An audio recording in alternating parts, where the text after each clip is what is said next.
Hello everyone, today I am doing my October and November reading wrap-up. I just thought I would put them together. I honestly have been reading a lot less than normal, so it didn't really make sense for me to make like two separate videos. I thought that my reading in October was a little bit slow, but then November, I lost it. As you might know, I was away for most of November, or like a little bit over half, and I don't know if you can see really, I always overestimate how much I'll read on vacation. Maybe on like a beach vacation I'll read a lot, but this was kind of a, we were booked in for a lot of our time, so when we had some free time, I just was not reading. But I do have some books I'm excited to talk about, so this is October and November. Alright, Riley has plopped himself down and doesn't look like he is moving anytime soon. Oops, sorry, boo. So we are just going to get started. First book I read in October was Hamnet by Maggie O'Farrell. So this is a very, very popular book about Shakespeare's son who inspired the play Hamlet. And he died really young as a child from the plague, and this is about Hamnet's life, his very short life, but also about the inner workings of the entire family. So we follow his grandparents, his twin sister, Shakespeare, who's never name dropped, which I thought was a really smart thing to do, and then his mother, Hamnet's mother. So I had heard so many incredible things about this book. I was expecting brilliance, and kind of getting into this book, I was not fully sold on it, but the story, these characters, like they just absolutely crept up on me, and before I knew it I was completely invested in everyone.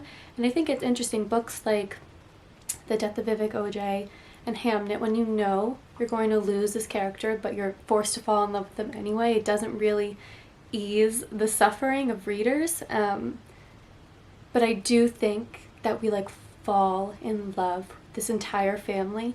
I think one of the best, Riley is now licking his toy, that's not ideal. One of the best parts of this book is Hamnet's mother. Her character is incredible. She's an amazing woman, an amazing mother. I loved reading about her. She's like, you just feel like this pull towards these people, and I think, you know, writing about characters who lived 500 years ago, they feel so relatable, and you feel like your heart go out to these people. And it's just such an interesting way, because Maggie O'Farrell could have written about, you know, any family. They really do feel like any family. Hamnet feels like any little boy. But I think it was such a smart thing to do, to examine all the inner workings of this family, and this little boy who inspired one of the most popular plays known to man. I was devastated by the end of this book, and I'm so glad I read it. I'm absolutely sold. I know why people love it. It was just like absolutely beautiful, heartbreaking, super well written. I love a book about family dynamics. I love a book that I fall in love with the characters. So I have not one single complaint. It was slow getting me into it, but once I was there, it could do no wrong. So that is Hamnet. Sorry, a little out of breath. And then we go to Little Eyes by Samantha Schweblin, so getting into like my spooky season reading. So I'm not, oh, there he goes. I'm not sure what to say about this book. It is like a sci-fi dystopian, not that different from our world type of book, if you know what I mean. So one of the best like bits of this book is what the little eyes are, what they represent. So I don't want to spoil that for you. You do find out like very early on, but it is like, I think, one of the best parts of this book, so I'm not going to take that away from you. But basically it is this new technology where people can see into each other's homes. We lose all semblance of privacy that we thought we had. We really didn't, but now it's totally gone. And it's like this commercialized, capitalistic way to further invade our privacy.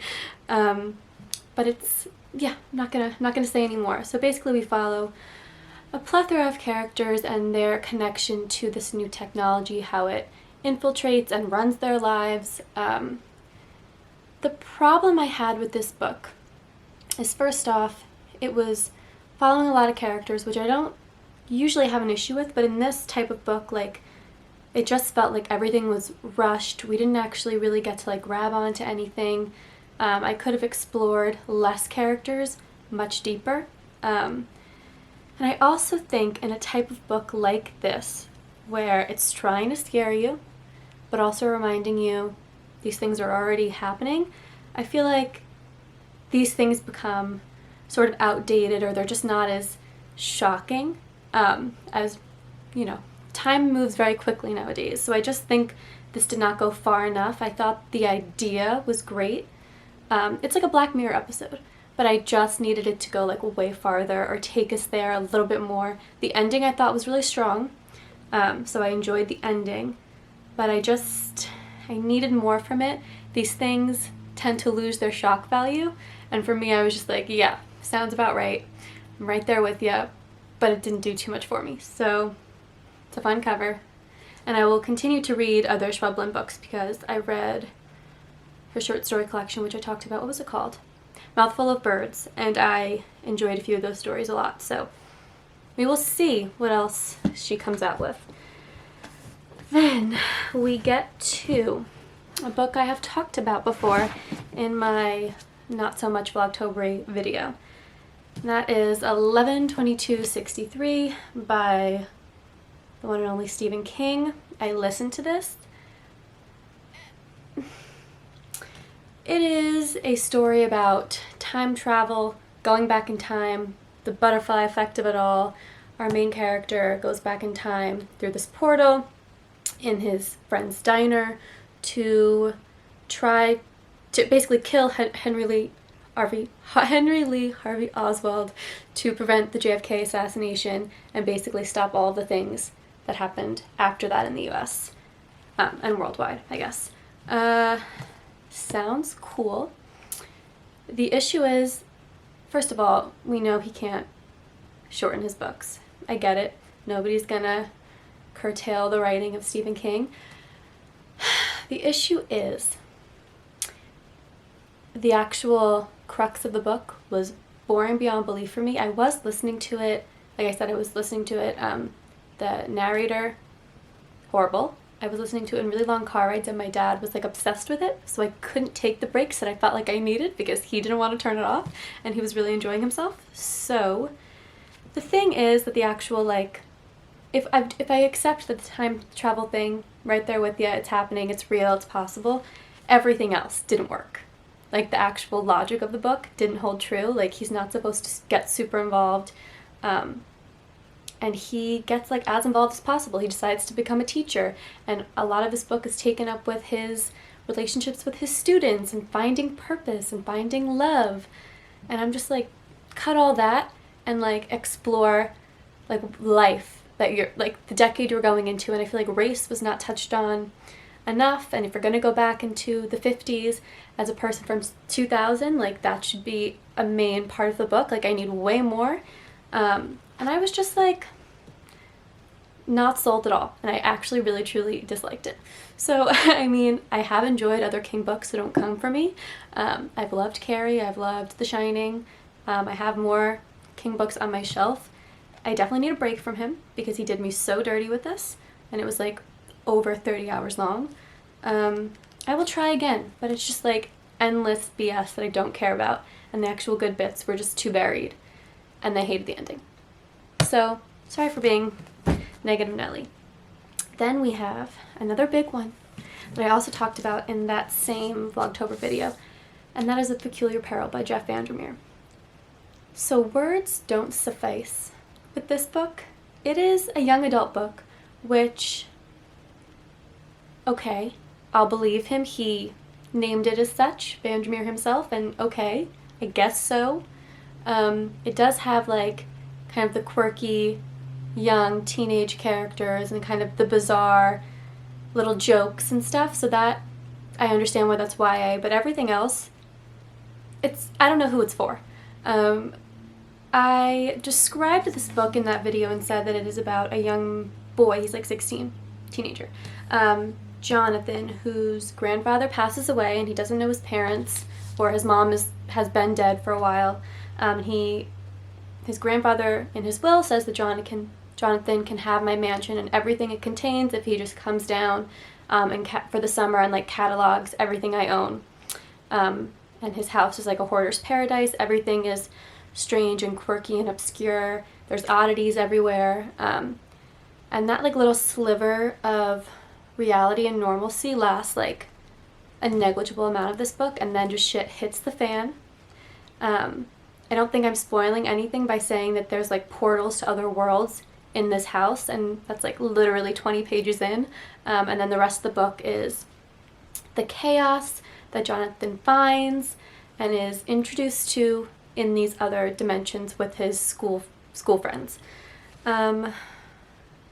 Nothing I say can like prepare you for the absolute craziness of this book. It is like, I was shocked, and I was like repeatedly shocked. Like, I was never settled in being like, okay, I accept this for what it is. It was just constantly something else completely bizarre. Like, I really don't know where VanderMeer got it. It was like Alice in Wonderland on psychedelics meets like Freddy Krueger. It was, I think, maybe really smart, but I don't even know if it was that. It was entertaining, and I think I enjoyed myself. But I'm not going to go like, you know, I rep VanderMeer always and forever, but I'm not going to go around like recommending this book to people, because I just feel like that's like a little bit morally irresponsible. So proceed at your own caution, because you'll never be prepared for what this book is. It is like true and utter chaos, but it was kind of fun. And I will read the next one, but I'm not like obsessed with it. It's just like too weird. But we love the cover, and I think I had fun. I don't know. Then we get into, I think, my favorite of the month. No, Hamnet maybe, but I really enjoyed this. This is White is for Witching by Helen Oyeyemi. This was spectacular. I loved every second of it. This is like a gothic novel, had all the atmosphere you could ever hope for with reading like a spooky gothic book. We are following essentially this young woman Miranda, but also her twin, Elliot? No, what's his name? Yeah, Elliot. And they live in a house in Dover, England, and it's like a B&B. Their mother has passed away, and it has severely affected her children, but more specifically Miranda. The genius of this book is that the house that they live in has been in the mom's family who passed away for generations, and it is its own entity. It has a will that it uses the women, generations of women, it like uses them as its pawn to exact revenge and cruelty and racism and xenophobia on the people that enter the home as travelers, but then also Miranda becomes like infected by this house. She becomes severely ill. There is a lot of talk about eating disorders in this book, so definitely be warned. Like, that is like a huge part of the plot, so you can't like avoid it in this book, so definitely be warned of that. But Miranda becomes almost possessed isn't the right word, but she becomes taken by the house. She is taken by the house, and then as she kind of goes out and enters the world, she brings that hatred and darkness and evil with her. It was amazing. The writing of this book is spectacular. It is so like atmospheric and really kind of beautiful, and it has like an eerie undertone. Nothing is like outright terrifying, but you always feel like this creeping sense of dread. I just thought it was brilliant. I have no bad words to say about it. It was my first Helen Oyeyemi ever, and it was just spectacular. I think this is one you could reread because it's so smart and there's so many different layers, and the house has its own voice and is a narrator throughout. So to kind of trace that and Miranda's own voice and kind of how the two interact and mirror each other and just the whole thing. It was spectacular. So that is White is for Witching. And then I told you I didn't really get through my October TBR like I thought I would. So now we are entering November. What month? Now we're entering November. First up, I read Hurricane Season by Fernanda Melchor. I don't really know what to say about this book. I mean, if you've heard about this book at all, you've heard that it's brutal and violent and over-the-top disturbing, and all of those things are true. It is about a town or village in Mexico, and we kind of go into the homes of all different people in this town, but really it's all centered around the fact that this woman is dead. She's called the witch by everyone around in the community. She has kind of this larger-than-life character and persona in the village, but we never actually hear from her. But she has been murdered, brutally murdered, and then with that fact we kind of run and are placed in the homes of a bunch of different characters. Not necessarily like finding out who did it. I mean, that's like obviously a driving force, but it's really just about the kind of pervasive misogyny and violence that runs this town. It is brutal. The language is what people focus on a lot. It's quite a short book. I mean, it's not too short, but it is quite short, but there's like almost no paragraph breaks. So it is like exhausting just to read this book. And as I was reading it and got like, closer to the end, I was like very aware that this is probably some of the best writing I will read in my lifetime, but I also needed it to be over. I can like recognize that this book is expertly written. It's exhausting. It's claustrophobic. The writing really kind of like tumbles out and you can't escape it. And it is kind of like this cluster of just like stress and anxiety and violence and horrible, intense language. But I also like needed it to be done. Okay, sorry, my card was full. We were talking about Hurricane Season. So yes, it is about this really poisonous male violence, how it affects everyone. There are really powerful dynamics in this book, but nobody's left unscathed. But really it's like the abuse of this witch, this person, the witch, and women, but even like these young men, like nobody's winning. It is just very disturbing. And the language is like, all of that plot is one thing, but to have the language be so aggressive and dark, it's just like, it's exhausting. But I do think that like, if all of those things are something you can handle, which I don't even know if I handled it, I don't know, it was so well written. And it's such like just a good book, if all the other things are something that you can get on board with. So yeah, I don't really know, like it can never be a favorite. It's like what's that book called, about a plague, I don't know what it's called, but like these books that are just so good but they can't be your favorite because it's just took a whole so much effort to read and to get through. I don't know. Then we have Neverwhere by Neil Gaiman. So I read this when I was away, like on trains, long car rides.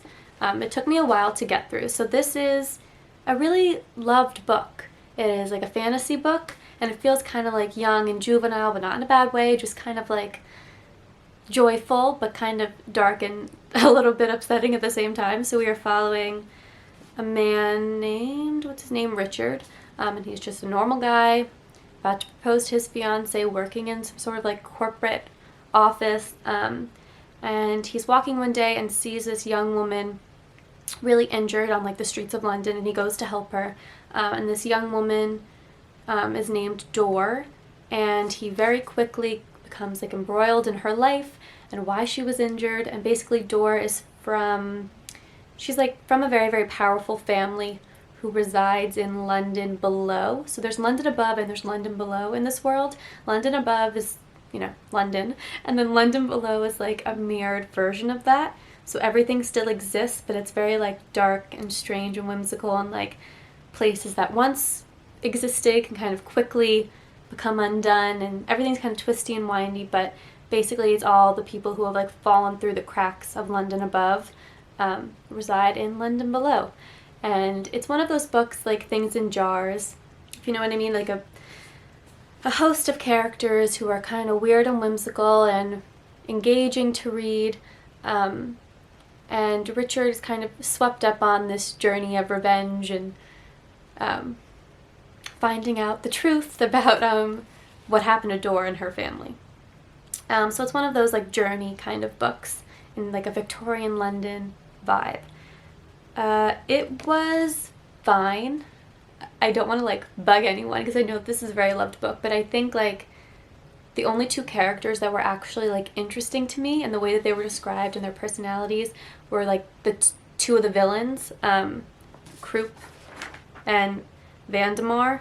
I don't know if that's how you would say their names, but I felt like those two characters were interesting, and I like liked their little bits because they were like so gross and horrifying. But everyone else, like even Dora and Richard, like Richard was super like blah. He was just like not at all interesting. And the actual like journey they take, it had like bits that could have been like really, really interesting and engaging and fun, but it just kind of all fell flat for me. I wasn't super sold on the actual like journey they were taking. So yeah, I just was super like not that interested. I will like read other Gaiman books because I know he has so many books and most of them are super well loved. This was just like, I don't know, average in like all respects for me. So I don't know, maybe I just wasn't like giving it enough attention, but I thought it would be like more fun than it was. It was just not that interesting to me. Then we got to Rosewater by Tade Thompson. So this one, I have all different thoughts that are all conflicting, but I think I really liked it. So it is a sci-fi novel set in Nigeria in 2066, and it is like an alien book, but in like a super new, interesting way, I think. It is this alien, it's known as like just the alien, has kind of come down and burrowed in Earth, and this biodome has grown around it. And basically once a year, how often is it? It doesn't happen a lot, but every like for 10 minutes every year or whatever, the biodome will get little like cracks in it, and everyone around, I don't know how to like not spoil it, everyone around the biodome will be cured of all illnesses, injuries, anything.